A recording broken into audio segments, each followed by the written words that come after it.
Okay, so we're on the air. Guess you could call this live in the studio.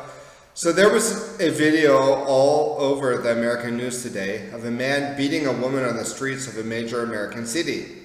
She is Asian and they're saying it is a hate crime. Plenty of senseless violence on the streets of the United States, though, without trying to look for political motives.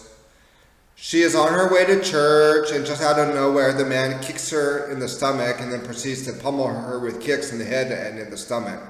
The whole thing was caught on video camera from the nearby hotel lobby, literally just a meter away. Senseless acts of violence are not an uncommon occurrence in the U.S. However, leaving aside that question for a moment, a far more troubling one emerges.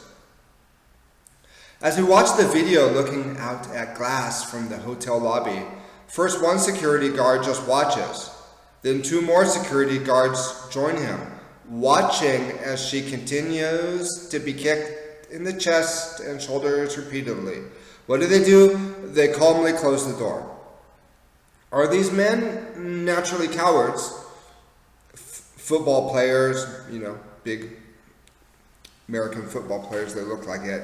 Can't say big black guys, can I? Even though all over the press we're reading about race, and now they're saying that hate crimes against Asians are on the rise. This one I'm talking about probably was. He made some comment like, go back to where it came from. But how about the fact that we see innocent people roasted over the coals of our legal system and again and again and again, paraded in front of the press for doing what? For trying to do the right thing. These three men are smart cowards because they do not want to put their job on the line. So they watch a meter away as this small woman gets pummeled and kicked in the face and the chest on her way to church. And they close the door, calmly watching. For work in the US, many times you have to go through this kind of training that essentially teaches you do nothing if you see somebody being hurt. The man who lived in a nearby homeless shelter has since been arrested. One person left some comments which were very telling, and I quote the following. People wonder why the men in the building didn't intervene. I'll tell you why in one word: fear. Too often, defending ourselves or others gets us in trouble.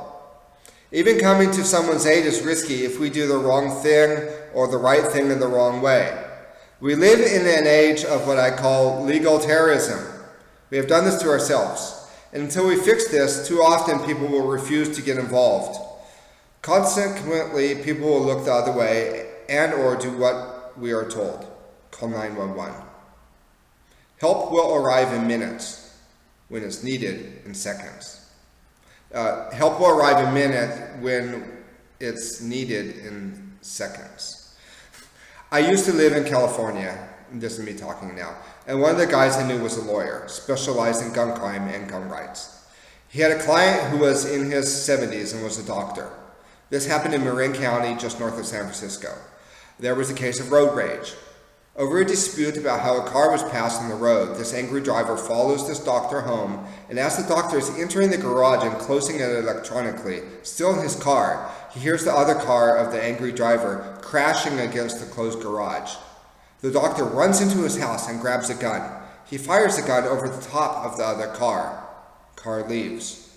Now he went to jail and had to pay a whole lot of money in legal fees. He eventually got off, but he faced losing his license, his driver's license, his license to be a doctor, and charges of reckless firing of a firearm were brought against him. The lawyer who I knew shared with me what he told him. You should have just shot that SOB, he told me.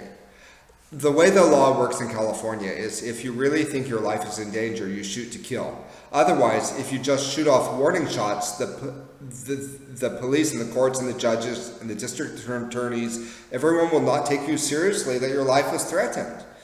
A car is considered a lethal weapon in some contexts. So there you have it, a legal system which rewards overacting as well as cowardice.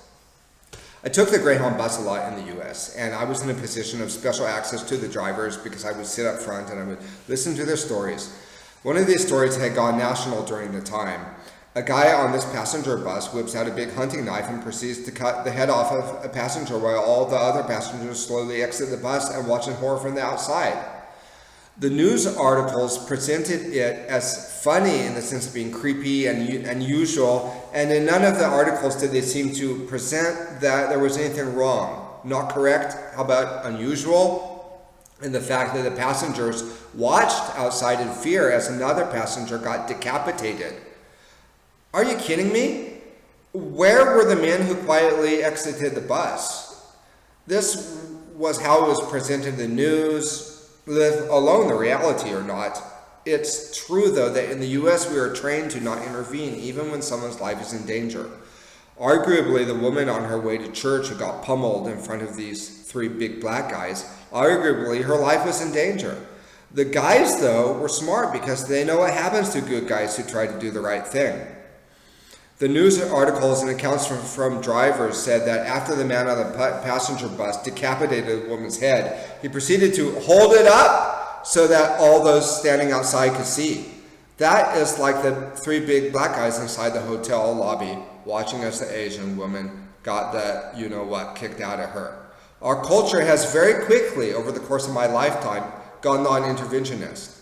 This is contrary to the American spirit. Once I saw a guy getting raped in the middle of the night outside my bedroom window. It was across the street, but clearly illuminated with traffic lights. The same homeless guy always slept outside where there was a little ledge that protected him from the rain. I was out of the house so quick, there was no time to phone 911. That is what my neighbors did when I was out in the street stopping something.